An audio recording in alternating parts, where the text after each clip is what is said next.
Olá, olá, meu nome é Marlon, sou professor de Biologia e chegamos a mais um vídeo da série sobre História e Filosofia da Ciência. No vídeo passado nós discutimos um pouco sobre o histórico do método científico, como que esse método surgiu ao longo da história para determinar se um conhecimento é verdadeiro, é científico ou não. Bem, esse vídeo é a continuação do vídeo anterior, então eu sugiro fortemente que você assista o vídeo anterior, eu vou deixar aqui na descrição para vocês. Vocês devem ter reparado também que esse vídeo está num formato um pouquinho diferente dos outros, e eu estou preso aqui nesse cubo no canto da tela. Isso se deve ao fato de que os conceitos que a gente vai discutir hoje, eu acredito que vão ficar um pouco mais claros se a gente representá-los, se a gente fazer uma esquematização deles. Por isso eu optei por esse formato. Bem, se você ainda não é inscrito nesse canal, por favor se inscreva, vamos lá, dê uma força, deixe seu like, que não vai custar nadinha. E hoje a gente vai seguir falando sobre o método científico e vamos falar especialmente de um caboclo chamado Karl Popper e quais os critérios ele usa na demarcação científica, ou seja, quais os critérios para determinar se um conhecimento é científico ou não, se é uma pseudociência, a palavra essa que está bem famosa atualmente. Então vamos começar. Bem, ao longo da história da humanidade, conforme a gente já discutiu, o ser humano busca chegar na verdade, num conhecimento verdadeiro, num conhecimento que realmente corresponda à natureza. E para chegar nessa verdade, houveram diferentes perspectivas ao longo da história, como por exemplo, Platão, o próprio método de Descartes que a gente discutiu no vídeo passado, Freud, Lacan, Nietzsche, Marx e etc. É óbvio que isso remete diretamente à investigação científica. Nós discutimos até agora sobre algumas concepções que determinam a ciência enquanto um campo próprio do saber.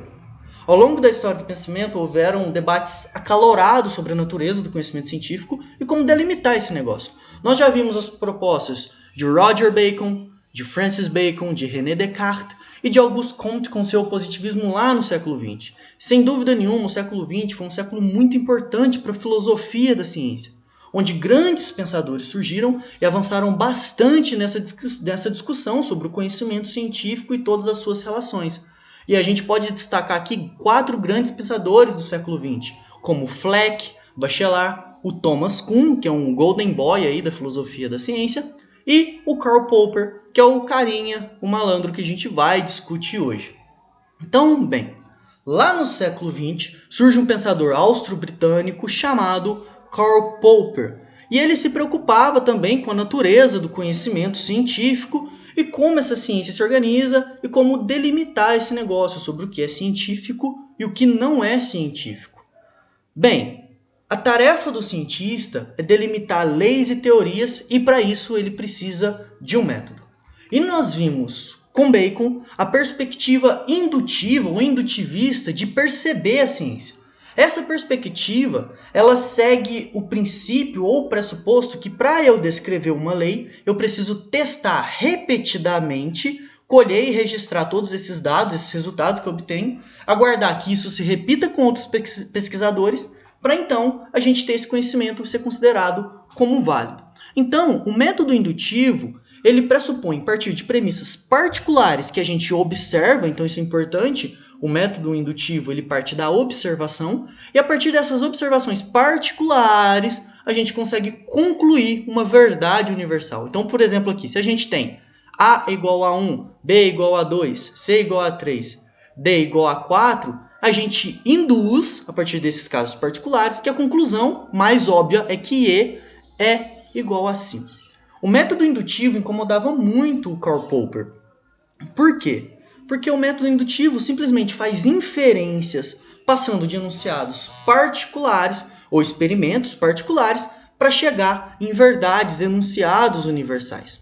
O Popper vai trazer que nós não podemos observar afirmações particulares para verdades universais, porque a gente não pode nem ter certeza se, a partir de casos particulares, a gente consiga chegar em uma verdade universal. E nesse momento surge o que a gente chama de problema da indução.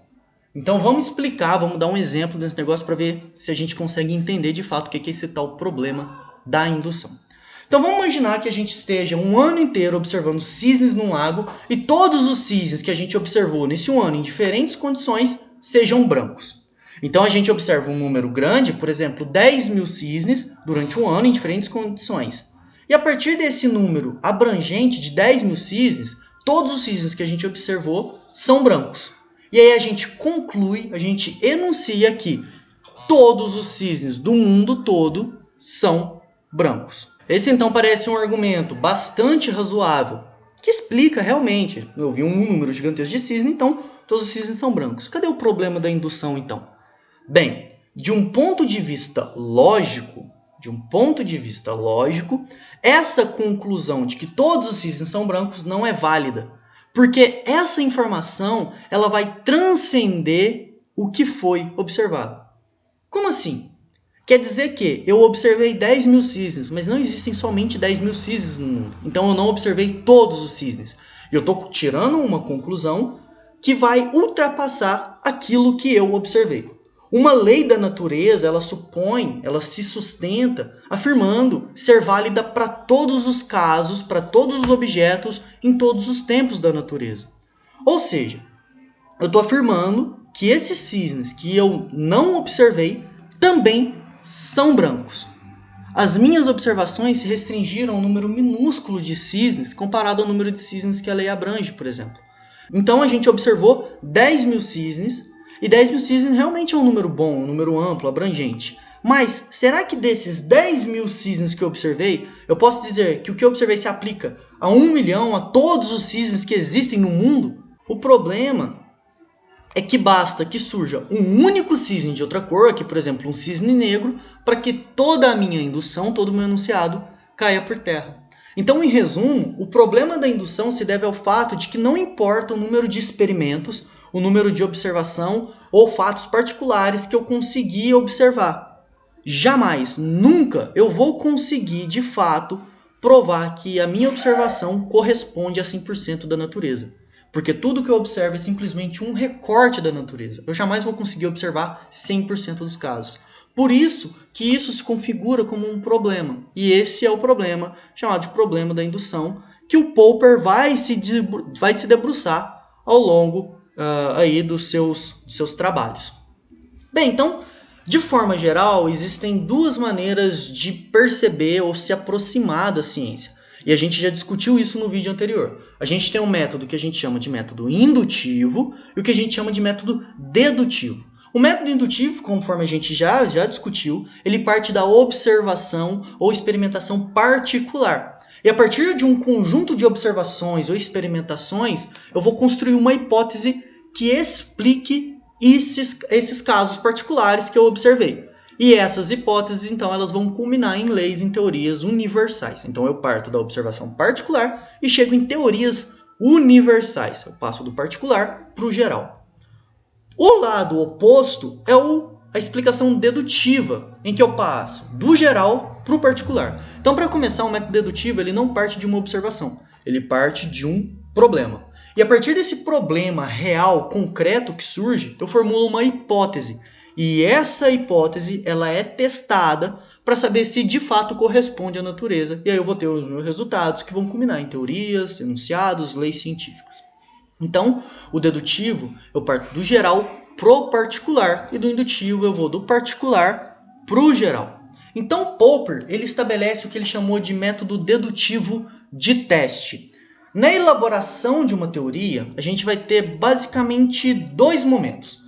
O primeiro momento, que é o momento da sua enunciação, do enunciado que eu faço da minha teoria, e o segundo, o teste desse enunciado, da minha prova. Não interessa como o cientista chegou no enunciado. Então, para o Popper, não interessa como que eu enunciei aquilo, mas sim como que eu posso justificar. Enquanto no indutivo, o que me motiva a enunciar é a observação, então isso é muito importante, o que motivou o enunciado. Para o dedutivo, não importa de onde eu tirei esse enunciado. O que importa é se eu posso testá-lo ou não. Eu refazer os passos dos cientistas não justifica uma teoria. Apenas indica os caminhos que inspiraram a concebê-la. E para Popper, esses caminhos eles não são importantes. Para justificar a teoria, é preciso testá-la logicamente. E esse teste ele deve ser dedutivo. Então, esse teste deve ser dedutivo. Eu devo partir de um enunciado que se pretende que seja uma lei universal e não de casos particulares que pretendam ser universais. Além disso, nós vimos que o positivismo, que se baseou lá no método de Descartes, eles são dedutivos também. Só que aí como que Popper vai se diferenciar do positivismo, por exemplo? Por positivismo, você faz um teste esperando provar a sua hipótese. E só se você conseguir provar que a sua hipótese seja verdadeira, que você vai conseguir, de fato, chegar no conhecimento científico. Então, se você não consegue provar que ela é verdadeira, você não chega no conhecimento científico. Para Popper, é diferente. Você não deve tentar provar que a sua hipótese seja verdadeira. Você deve tentar provar que ela seja falsa. Ué, como assim? Estou tentando chegar na verdade e eu tenho que falsear essa verdade? Eu tenho que tentar provar que ela é falsa? Sim. E vamos dar um exemplo que isso vai ficar um pouco mais claro. Vamos supor o seguinte enunciado. O Papai Noel existe. Então, o Papai Noel existe é o nosso enunciado que a gente vai analisar cientificamente para tentar provar se esse velhinho barbudo que dá presentinho para todo mundo realmente exista. Se a gente procurar, então eu vou fazer duas coisas aqui. Primeiro, a gente vai analisar esse enunciado de forma indutiva e depois a gente vai analisar esse enunciado de forma dedutiva nos moldes do positivismo para que depois a gente entenda o que é essa história de falsear que Popper propõe. Então vamos lá analisar indutivamente esse enunciado Papai Noel existe. Se a gente procurar evidências em casos particulares na nossa observação, a gente vai ter várias evidências. A gente vai ter o Papai Noel, vários brinquedos de Papai Noel. A gente vai ver que existem Papais Noéis lá nos programas de televisão, que existe Papai Noel no shopping, que existe Papai Noel no jardim e por aí vai. Então, a gente tem várias evidências que a gente pegou em casos particulares da nossa observação. Então a gente observou Papai Noel em brinquedo, Papai Noel na TV, Papai Noel no jardim, Papai Noel no shopping. E a partir disso, então, a gente coleta essas evidências que foram observadas em diferentes casos e vários Papai Noéis, a gente conclui que Papai Noel existe. Então, indutivamente, se a gente for analisar o enunciado Papai Noel existe, é científico. Papai Noel realmente existe. Então agora vamos analisar dedutivamente esse teste. Então vamos lá. Então vamos afirmar que o Papai Noel existe. Vamos fazer o teste dedutivo nos moldes do positivismo. Para o Popper, isso não vai funcionar. Porque se a gente procura confirmar que o Papai Noel existe, a gente vai se fechar a qualquer evidência de que o Papai Noel não existe. É apenas a busca por refutar a existência do Papai Noel que vai nos permitir provar que ele existe ou não. Se a gente está procurando confirmar o que a gente enuncia, o que a gente afirma, o nosso olhar perde de vista imediatamente qualquer coisa que possa falsificar o que eu afirmo. Então, para o Popper, a gente tem que refutar a nossa teoria, provar que a nossa teoria é falsa. Porque se a gente tenta provar que é verdadeira, como os positivistas fazem, nós não vamos buscar evidências de que essa teoria seja falsa. Vamos observar somente as evidências que provam que sejam verdadeiras. E aí, erroneamente, a gente vai chegar em verdades realmente universais. Porque a gente só vai procurar evidências verdadeiras, mesmo que a gente procure e teste isso dedutivamente.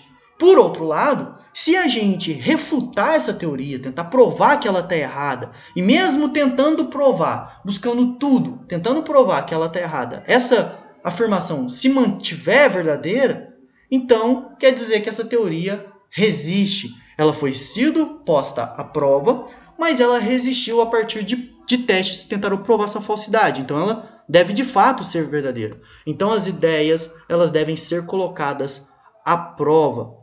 Esse caminho de tentar provar a sua falsidade é o que o Popper chamou de falseabilidade ou falsificacionismo, ok? Então, para ele, uma teoria só é científica se ela for falseável. Se a gente conseguir colocar ela à prova. Se a gente não conseguir colocar ela à prova, ela não é científica. Vamos aplicar, então, esse critério da falseabilidade ao nosso exemplo do Papai Noel. Então, vamos testar se o Papai Noel realmente existe a partir da proposta de Karl Popper. Então, a gente tem que procurar provas de que ele não existe. Por exemplo, vamos lá. A gente vai ficar acordado até tarde e a gente vai ver que quem coloca os presentes lá no pé da árvore não é o Papai Noel, é a sua mãe, ou é o seu pai, ou é uma terceira pessoa. Então a gente vai ver que não é o Papai Noel que entrega os presentes. Opa, a gente já tem aí uma evidência de que o Papai Noel não existe, que essa afirmação é falsa. Além disso, a gente vai lá no shopping, a gente puxa a barba e vê que a barba do Papai Noel é falsa.